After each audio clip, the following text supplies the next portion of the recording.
Hi, my name is Tim, and I'm forgiven. Cooperation. This is what the president speaks of. We've already cooperated with the crybabies and the power-mongering people of our society for long enough. We've buried ourselves in ridiculous laws and controls and taxation. It has been the lack of resistance, the lack of opposition that has led us to the point where we are right now. It's almost to the point where we cooperate so much.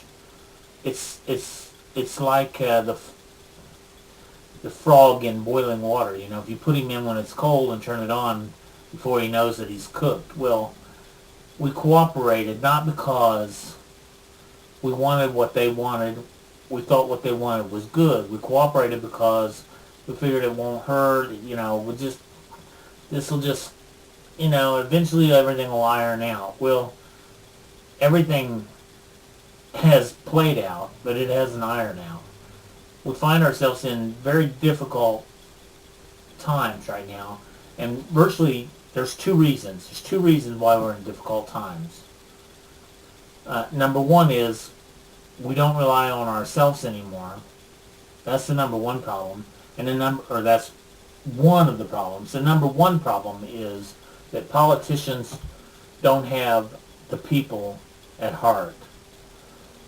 99.9% I think of all politics is how to pad my life. How politicians get in with the desire to enthrone themselves and to enrich themselves. And I say this without any reservations. I am very serious about this. We cannot tolerate injustice by politicians. Wherever there's been kickbacks or bribery, whatever you want to call it, it's all the same thing. It's all criminal. It's all criminal activity to do for your own personal gain, whether it's for power or money. If you're doing it just to get votes, if you think it's wrong, then you're doing the wrong thing. And if you don't think it's wrong because it's padding your wallet, then you're a little nuts. I'm laughing about this, but they want us to cooperate, and we've cooperated for years, and look where it's got us. We've got God out of schools. We got God out of public places altogether. We can't talk about God. We can't pray to God. And this cooperation's it's put us in the closet. We're cooperating by going into the closet, not offending anybody.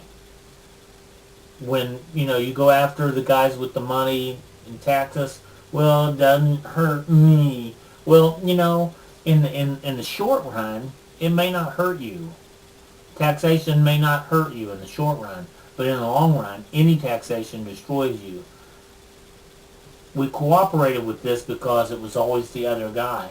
But we need these x-ray glasses where we can see through the short term and see the long term. Taxation is only collected from people who are spending money. Taxation is collected from the consumer. It is collected by the taxpayer, but it's collected from the consumer. All consumers are sharing the tax burden equally, like it or not. The only way that you're not sharing in the tax burden is if taxes are supporting you. And there's a very good high possibility that that's a chance. That that's likely, that that's a possibility. If we don't take corruption out of government, if we don't take cooperation out of government, we're going to see ourselves deeper and deeper in a closet, buried by junk that we can't even get out of, not to mention to get out of the closet. I'm not afraid of my God. I'm not afraid to stand up for my God. I'm not afraid to call him God. I'm not afraid to call Jesus, the Son of God. I'm not afraid to pray in public. I'm not afraid to talk about it in public. I'm not afraid to say that taxation and regulation is designed for manipulation and control and power. It's not designed to save me. It's not designed to help me. And in the long run, you have buried my grandkids, and you've buried their kids, and they're buried until somebody takes the gumption to unbury this situation. And if it means our country ends up bankrupt, you guys will be glad to do it. But I, for one, am a lover of this Constitution that represents our nation. And I'm going to do everything I can with words